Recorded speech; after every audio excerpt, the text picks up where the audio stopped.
केवल उपयोग करती है कि भाई इनका हम विपक्ष के रूप में। आपने देखा भी होगा कि जिस समय बिस्कोमान में हमारा और माननीय मुख्यमंत्री जी के बीच में 36 का आंकड़ा था, भारत पाकिस्तान वाला रिश्ता था, उस समय हमको भी सैंतने के लिए के उनको लाया गया, सीके अनिल जी को। और जो पिछला सत्र चला वो मेन मुद्दा से हट करके रामायण महाभारत पर आ गए। रामायण महाभारत का किताब लेकर के घूमने लगे, जो किसी भी विधायक, किसी भी एमएलसी को सही नहीं लगता था। तो जब हम लोग को सही नहीं लग रहा था तो माननीय मुख्यमंत्री जी को कैसे सही लगता। कर्तव्यनिष्ठ और ईमानदार पदाधिकारी है के पाठक जी, और इनका जो विजन है, इनको अगर राज्य का विकास की चिंता है तो इनको मुख्यमंत्री सचिवालय में पदस्थापित करना चाहिए। के लिए दुर्भाग्यपूर्ण है, पूरे बजट का सबसे ज़्यादा जो मद है, जो राशि दी गई, वो शिक्षा विभाग को दी गई।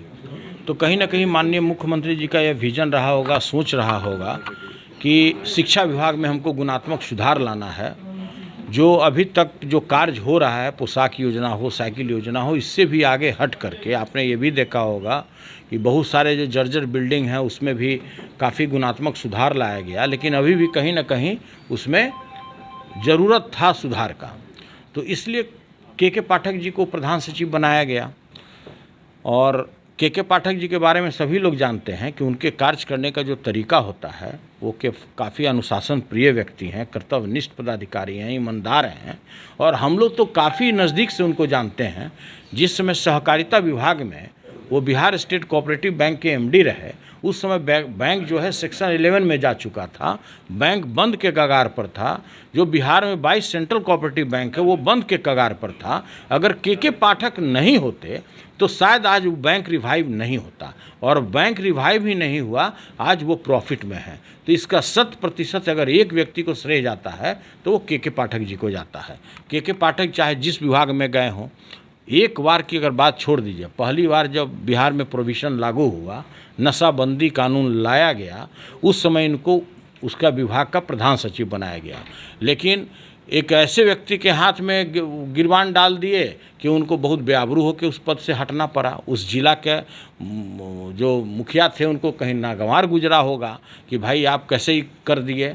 तो उसके अंदरूनी में भी क्या कहानी है उसके हम गहराई में नहीं जाना चाहते हैं, लेकिन हम इतना ही कहना चाहते हैं कि प्रत्येक राज्य सरकार, बिहार अगर पूरे भारत में 29 स्टेट है तो हर एक मुख्यमंत्री विपक्ष के रूप में उपयोग करती है अनेक इस तरह के कर्तव्यनिष्ठ पदाधिकारियों को।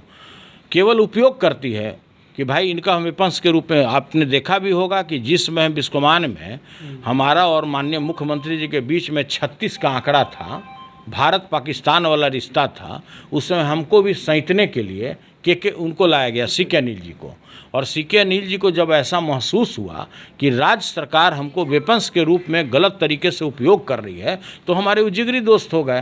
तो ये तो एक अलग बात है। लेकिन जहाँ तक ये सवाल है कि कहीं ना कहीं हमारे जो शिक्षा मंत्री जी हैं, क्या अंदरूनी बात रहा है, इनका भी विजन है, इनका भी काफ़ी दिनों का अनुभव है, लेकिन लोगों ने देखा कि इधर जो पिछला सत्र चला वो मेन मुद्दा से हट करके रामायण महाभारत पर आ गए। रामायण महाभारत का किताब लेकर के घूमने लगे, जो किसी भी विधायक, किसी भी एमएलसी को सही नहीं लगता था। तो जब हम लोग को सही नहीं लग रहा था तो माननीय मुख्यमंत्री जी को कैसे सही लगता। तो हमको ऐसा लगता है, मेरा व्यक्तिगत अभिव्यक्ति है कि माननीय मुख्यमंत्री जी उनको सैंतने के लिए के पाठक जी को उस विभाग में लाए। जबकि के पाठक जी को जब ले आए तो ये हम गारंटी के साथ बोल सकते हैं कि 1 साल के अंदर में आपको हर एक स्कूल में शिक्षक मिलेगा, हर एक स्कूल में आपको छात्र दिखेगा। तो वो तो एक अलग सुधार होगा। लेकिन जिस तरह से और मंत्रियों का भी जो हाल है, तो कुछ लोग है कि नहीं बोलता है, खून का घूंट पी कर रहता है कि भाई अपना हारला मेहुरी के मारल कौन बाजार में बोलेगा। लेकिन ये मंत्री जी का बात बाजार में आ गया, पीठ पत्र युद्ध। तो देखिए, हमारा ये कहना है कि ये आपसी सहमति से सामंजस्य बैठा के माननीय मुख्यमंत्री जी आज इसमें पहल भी किए हैं। काफ़ी स्वागत योग्य बात है, बिहार के लिए संतोषजनक बात है कि भाई दोनों मंत्री जी को भी और प्रधान सचिव जी को भी बैठा करके इसमें निराकरण करने का उन्होंने प्रयास किया है। इसके लिए माननीय मुख्यमंत्री जी को हम लोग बधाई देते हैं। और माननीय मुख्यमंत्री जी का जो पहल हुआ है काफ़ी बेहतरीन हुआ है। और आने वाले दिनों में ये जो टकराव का जो परिस्थिति उत्पन्न हो गया है, यह आपको देखने को नहीं मिलेगा। लगता है कि दोनों के वर्किंग स्टाइल में काफ़ी अंतर है, इसीलिए सामंजस्य नहीं बैठ पा रहा है। हो सकता है, होता है ना कि हर एक पदाधिकारी का, हर एक मंत्री का कार्य करने का तरीका अलग होता है। अगर विभाग में अगर टोटल सभी बिहार में अगर 25 से 28 मंत्री होंगे तो सभी के कार्य करने का तरीका अलग होता है। जितने भी प्रधान सचिव होते हैं सभी लोगों का एक्ट करने का तरीका अलग होता है। हम तो ये मांग करते हैं माननीय मुख्यमंत्री जी से कि जितने कर्तव्यनिष्ठ और ईमानदार पदाधिकारी है के पाठक जी, और इनका जो विजन है, इनको अगर राज्य का विकास की चिंता है तो इनको मुख्यमंत्री सचिवालय में पदस्थापित करना चाहिए।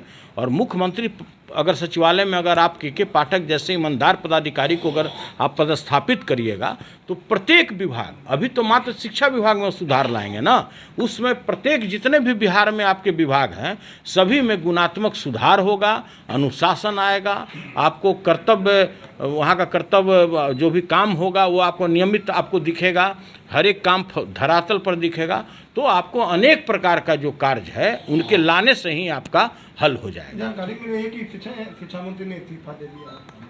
पता नहीं, वो सब तो बात है, तो हमसे ज़्यादा तो आप लोग को जानकारी होगा कि इस्तीफा दिए कि नहीं दिए। लेकिन जब टकराव की स्थिति उत्पन्न हो जाए और जब बात नहीं सुना जाए तो इस्तीफा से बेहतर कोई उपाय भी नहीं है। इस्तीफा दे देना चाहिए। अपमान सहने से अच्छा है, आपको लगता है कि आप अपमानित हो रहे हैं उस विभाग में, आपको अपमानित किया जा रहा है, तो इस्तीफा देना ही श्रेयस्कर होगा।